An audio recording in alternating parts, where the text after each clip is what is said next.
बोलिए सदगुरुदेव की जय।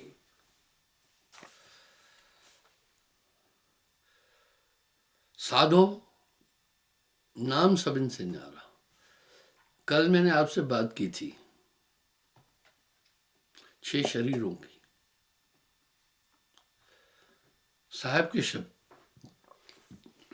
बड़े सार्थक हैं, तुकबंदी नहीं है। 6 शरीरों को भी बहुत बड़ी ताकत से प्राप्त करें। 6 शरीरों में सुख नहीं है। स्थूल, सूक्ष्म, कारण, महाकारण, ज्ञान और विज्ञान देही। इस पर साहब ने एक शब्द कह दिया, इसके आगे भेद हमारा। जानेगा कोई जानन हारा, कहे कबीर जानेगा वाही, जा पर कृपा सदगुरु की हुई। इस तरह इन सभी शरीरों में भी बड़ा दुख है। मैंने कल व्याख्या दी थी, देवलोक में भी सुख नहीं है, पितृलोक में भी सुख नहीं है, ब्रह्मादि लोक में भी सुख नहीं है, शून्य महाशून्य में भी सुख नहीं है।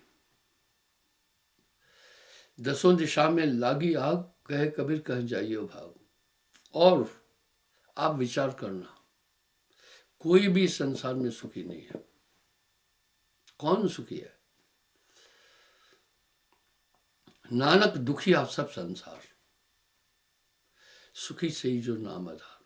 अब एक साहब का शब्द इसकी कितनी पुष्टि कर रहा है। साधो नाम सबन से न्यारा। अब नाम क्या है? नाम की महिमा बहुत अधिक शास्त्रों में है।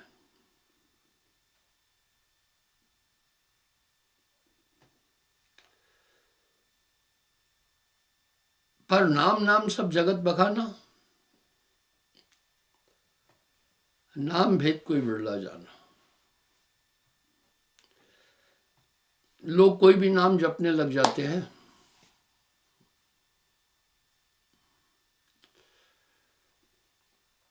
गोस्वामी जी भी तो रामायण में कह रहे हैं ना, ब्रह्म राम ते नाम बड़ बरदायक बरदान।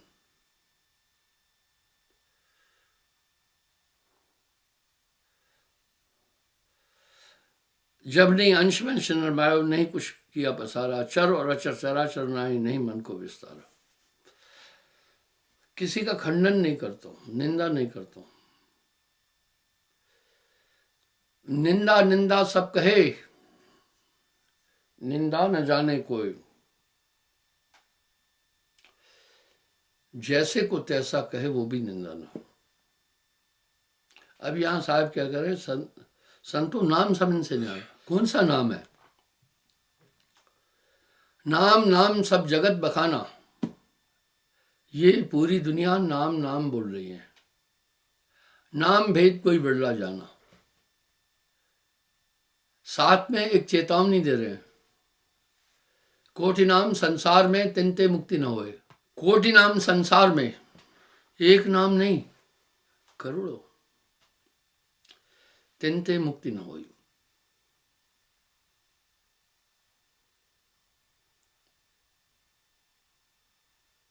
मूल नाम जो गुप्त है, जाने बिरला कोई। अभी साहब कह रहे हैं नाम सब इनसे न्यारा।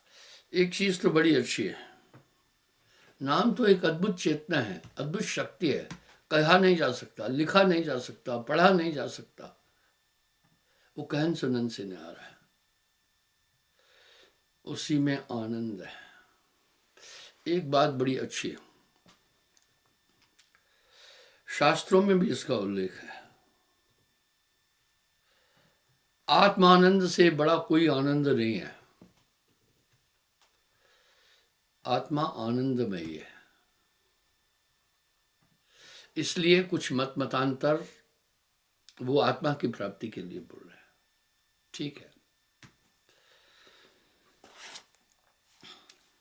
कुछ तो ये कह रहे हैं आत्मा सब कुछ है, हम आत्मा के विरोधी नहीं हैं। उनसे मैं एक सवाल पूछता हूं,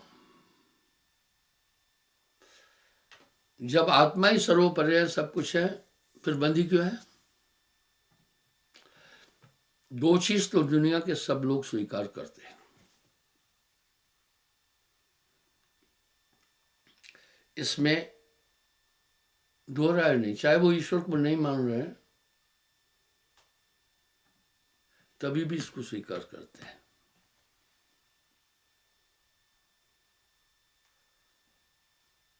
पहला, आत्मा आनंदमयी है, इसलिए ईश्वर को न मानने वाले भी आत्मा को स्वीकार करते हैं। अब मैं उन धर्मों का विरोधी नहीं है। महात्मा बुद्ध के अष्टांग योग में कहीं परमात्मा का जिक्र नहीं है। आत्मा, इस तरह कुछ और भी मत मतांतर है जिसमें आत्मा को सर्वोपरि कहा है। यहां एक तर्क है। मैंने एक ब्रह्मज्ञानी से एक बात पूछी थी, वो भी कह रहा था आत्मा सब कुछ है। यही बात सन्यासी भी कहते हैं, अहम ब्रह्मस्मि। मैंने उससे पूछा, भाई अगर आत्मा सब कुछ है तो बंदी कैसे? बोला कर्मों के कारण। तो मेरे भाई कर्म ही बड़ा हो गया ना,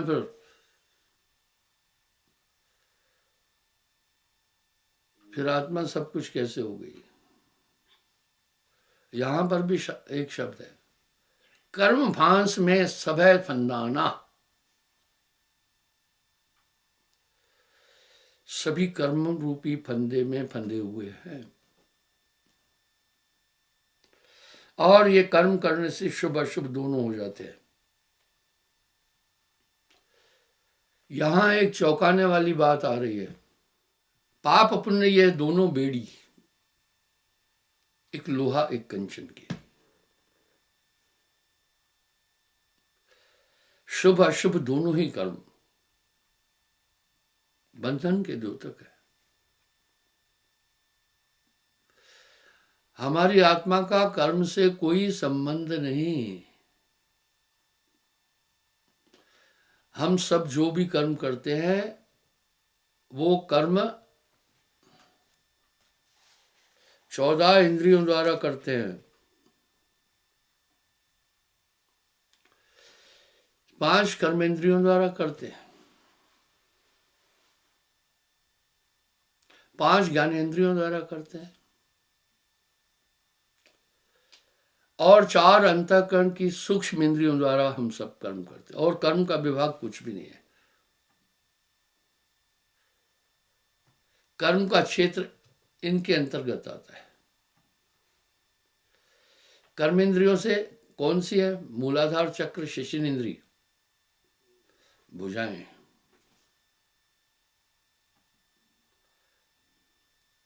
मुख, आदि। मुंह कर्मेंद्र भी है, ज्ञानेंद्र भी है। ये कर्मेंद्रियां कहलाती है।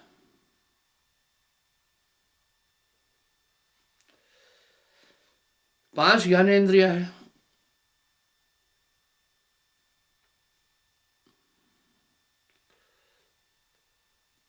इनको ज्ञानेंद्रियां क्यों कहा वो भी सुने। ये वस्तु का बोध देती है।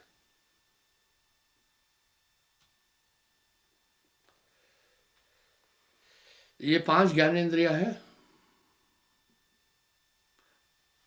आंख,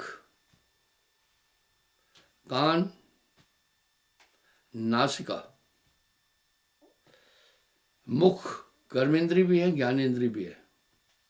खाने का काम भी करता है और स्वाद भी बताता है। और त्वचा। उदाहरण के लिए अगर बाल्टी में पानी ठंडा है या गर्म है इसका बोध हमें न तो आंखें दे पाती है, न तो नाक दे पाता है, न तो कान दे पाते हैं। त्वचा, इसलिए त्वचा को ज्ञानेंद्री कहा है। शीतोष्ण का ज्ञान आंखें देती, अपना त्वचा देती। हम इनसे काम कर रहे हैं, देख रहे हैं। आप सोचे ना इंद्री का जाल कैसा है इंद्रियों का। हम सुन रहे हैं, हम सूंघ रहे हैं, हम स्पर्श कर रहे हैं। इसी त्वचा का ही आनंद लेने के लिए आदमी काम वासना करता है, और कुछ भी नहीं है। त्वचा का नेचर है कोमल स्पर्श। ये कोमल स्पर्श त्वचा का आनंद है। भाई ये 5 आनंद मिलते हैं। यही तो कर्म इंसान कर रहा है, देख रहा है, सुन रहा है, समझ रहा है, स्पर्श कर रहा है। अंतःकरण की 4 सूक्ष्म इंद्रियां, ये 14 इंद्रियां कहलाती है। इसका संचालक इंद्रियों का आत्मा नहीं है, मन है। आत्मा इंद्रियातीत है। जो 4 सूक्ष्म इंद्रियां है जो दिखाई नहीं देती है, मन, वो क्या कर रहा है? जो इच्छा है ये सब मन है। आत्मा तो संकल्प विकल्प से रहित है। जो निश्चय, दूसरा मन का सूक्ष्म इंद्रिय निश्चय। हम निश्चय कौन सा कर रहे हैं? सिर्फ संसार के पदार्थों का करते हैं। ये ठीक है या गलत है? ये बुद्धि करती है। तीसरा मन का रूप है चित्त, सूक्ष्म इंद्रिय। इसी से तो याद है, ये मेरी माँ, ये मेरी बेटी है, ये मेरा बेटा है। देखिए पूरा ये जाल कैसा है। चौथी सूक्ष्म इंद्रिय अहंकार, यानी क्रियाएं। हम जो भी क्रियाएं करते हैं ये सब अहंकार कहलाता है। इन सब का संचालन हमारा मन करता है, और हर एक आदमी इसलिए मन के अधीन है।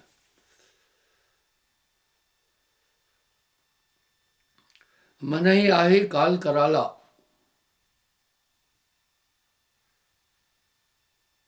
जीव नचाए करे बेहाला। जीव के संग मन कार रहाई, अज्ञानी नर जानत नहीं। इस तरह हमारी जितनी भी कर्म ज्ञान इंद्रियां है, इनका संचालक हमारा मन है। अनहद लूट होत घट भीतर, घट का मरम न जाना। इंसान शरीर को नहीं समझ पा रहा है।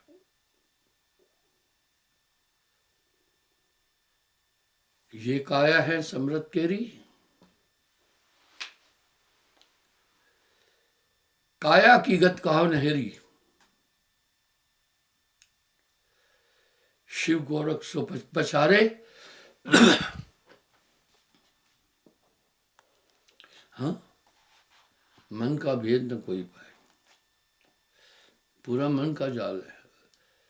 तकिया कलाम की तरह हम सब कहते भी हैं कि मन और माया में बंधे हैं, कह भी रहे हैं, लेकिन कोई जतन नहीं कर रहा। ये नहीं करने दे रहा है मन जतन। जब भी आदमी इन 14 क्रियाओं से बाहर जाता है, ये कोई ना कोई खटपट करता रहता है। एकाग्रता क्या है?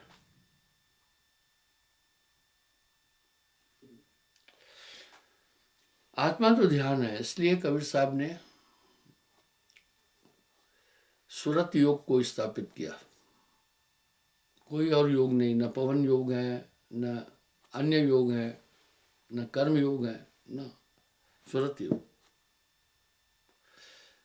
यानी आपकी आत्मा इस शरीर में एक शुद्ध चेतना है, और वो शुद्ध चेतना ही शरीर को संचालित करती है। वो आज्ञा चक्र में आत्मदेव रहकर प्राणों का आगमन परागमन कर रहा है। और इस आत्मदेव ने अपने को शरीर मान लिया।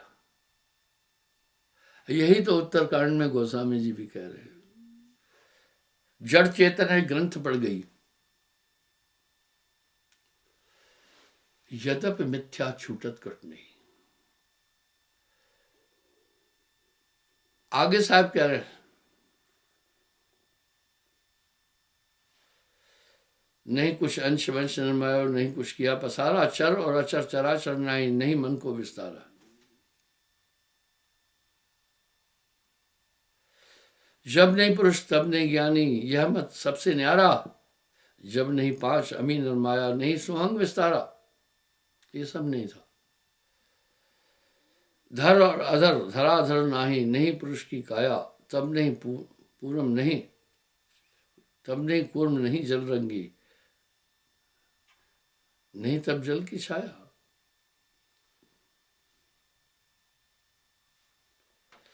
धूप दीप दहजा हैं, नहीं अदली और तारा, कर्मन कहे सुनो धर्मदासा, यह मत सबसे न्यारा।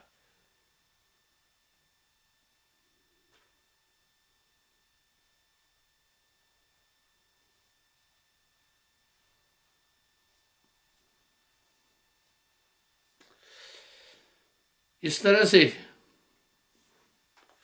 कर्म का विभाग अगर थोड़ा आप देखेंगे तो श्रीमद् गीता में भी वासुदेव कृष्ण ने अर्जुन से कहा है, हे अर्जुन, शुभ अशुभ दोनों कर्म बंधन कारक है, इसलिए निष्काम रूप से तुमने शुभ कर्म करना है। और साहब क्या कह रहे हैं, पाप पुण्य यह दोनों बीड़ी,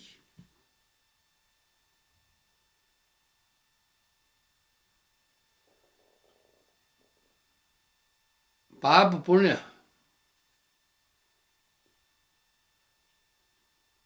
यह दोनों बीड़ी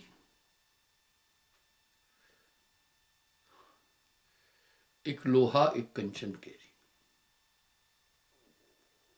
कर्म फांस में जगत फंदाना, और इन्हीं पांच तत्व 25 प्रकृति के कारण ही नींद, जागना, सोना, क्रोध आदि सब कुछ आ रहा है। ये सब लक्षण हमारी आत्मा के नहीं है।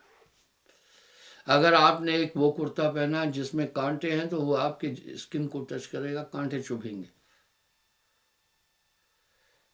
आत्मा शरीर को धारण करने के बाद परम कष्ट में है।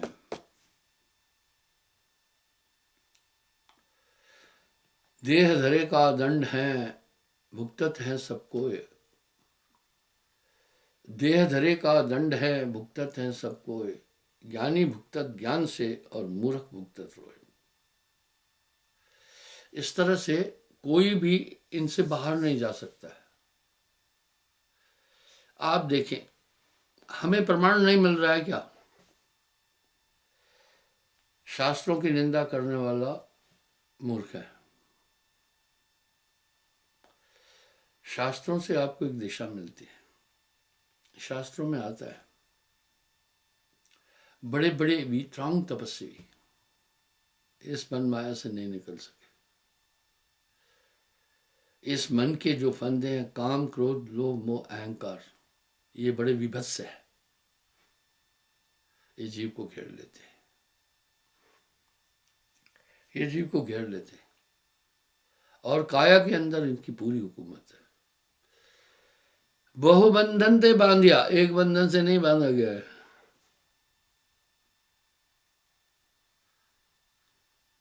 बहुबंधन ते बांधिया, एक बेचारा जीव, ये किसी भी तरह अपनी ताकत से नहीं छूट सकता है। अगर जो ये कह रहे हैं कि अपनी साधना से कोई छूटेगा तो वो शास्त्र विसंगत है।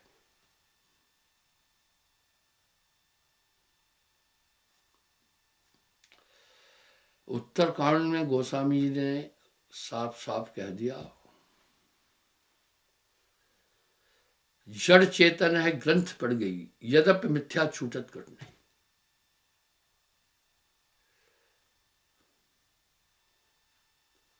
आगे क्या कह रहे हैं, वेद शास्त्र बहु कहें उपाय,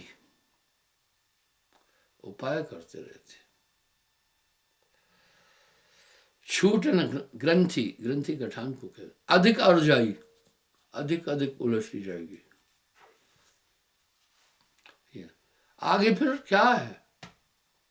चिंतन तो कीजिए ना।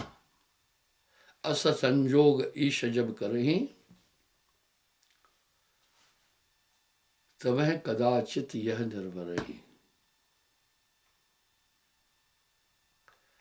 ऐसा संयोग जब प्रभु करेगा तब साधन जुड़ जाएंगे। ये कोई भी नहीं छुड़ा सकता है, ये ग्रंथि नहीं छुड़ा सकता है। नाम की ताकत। वो नाम क्या है?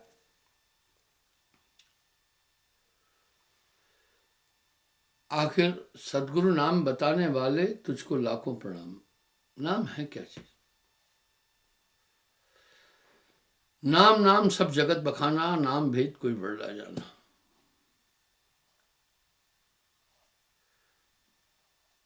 क्या है नाम? सार शब्द सतपुरुष कहाया। सार शब्द, वो नाम आने के साथ पूरा अंतःकरण चैतन्य हो जाएगा, तब अंदर का पूरा खेला समझ में आ जाएगा। अगर आपने देख लिया सांप को तो सांप पर पैर नहीं रखेंगे, वो फिर डस नहीं सकता है। नाम होए तो माथ नवावे, ना तो ये मन बांध चाहिए। आप देखते हैं अंधकार से क्या उत्पन्न होता है? पहला अज्ञान। रोशनी में सब कुछ देख रहे हैं, कहाँ खंभा है, कहाँ दरवाजा है। अंधेरे होने से अज्ञान हो गया, यानी अब जान ही नहीं पाएंगे।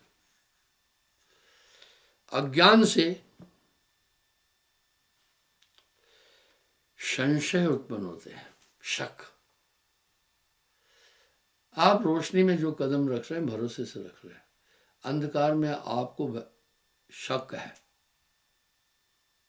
शंका, संशय, पता नहीं आगे क्या है। मैं एक उदाहरण देता हूं। मेरे पटोहे में बीच में एक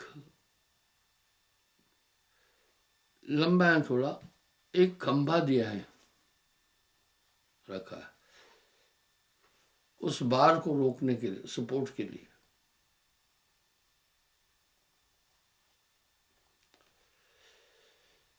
नहीं तो उसके ऊपर वजन है, झुक सकता है। अकेला वो बल्ली उसका वेट नहीं संभाल सकती थी। तो एक लोहे का पाइप दिया था। मुझे मालूम था कि लोहे का पाइप बीच में है। रात्रि में उठकर जब मैं शंका के लिए चलता था मिठाने, ये जानते हुए भी कि इधर खंबा है, कई बार मुझसे टकराया वो खंबा, और टकराता सर में ही था, क्योंकि हमारा सर बाकी शरीर से थोड़ा आगे है। आप देखिए ना, अंधकार का ये गुण है।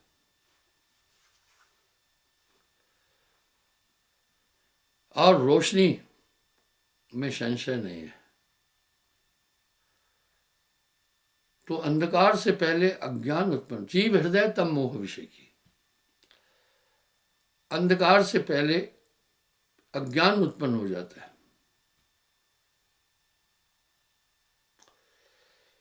अज्ञान से संशय उत्पन्न होता है।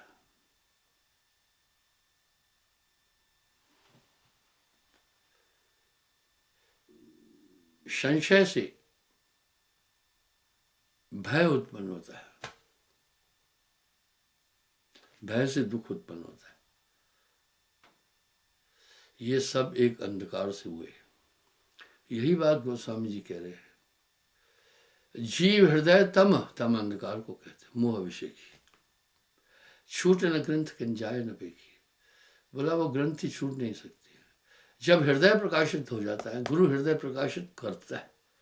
आप हम शास्त्रों में पढ़ रहे हैं, गुरु बिन ज्ञान प्राप्ति नहीं हो सकता। पढ़ तो लिया, कौन सा गुरु करें? जो यथार्थ में हमारे हृदय को प्रकाशित कर सकता हो।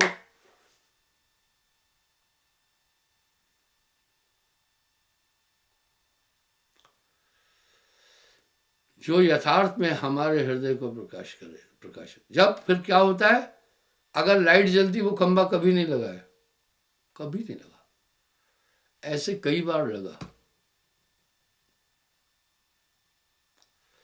इसी प्रकार ये तम माया, मन और माया का है अंधकार। वैज्ञानिक लोग भी अच्छी बात कर रहे हैं। Black matter is the base of the creation. इस संसार की आत्मा ही अज्ञान है। और गुरु जब हृदय प्रकाशित करता है तो ये मत्सर जो आपको कष्ट देने वाले हैं वो उनका बल नहीं चलता, फिर उनका फिर बल नहीं चलता है। प्रकाश होने के साथ हमारी कर्म ज्ञान इंद्रियां काम करना शुरू करती है। इस तरह नाम दीप धर देहरी जो चाह सुजियार। तो गुरु जब वो एक अद्भुत शक्ति देता है, हृदय प्रकाशित हो जाता है, वो नाम है। बिना नाम नहीं छोड़े कालू, बारंबार नरक में डालू। ये आपको पोथियों से सहायता तो मिल सकती है, ज्ञान नहीं मिल सकता है। ज्ञान की ओर अग्रसर होने की ताकत मिल सकती है। इस तरह गुरु के स्मरण से भी आपके पास एक बहुत अद्भुत ताकत है। तभी तो वेद भी कह रहे हैं ध्यान मूलम गुरु रूपम। धन्यवाद साहब।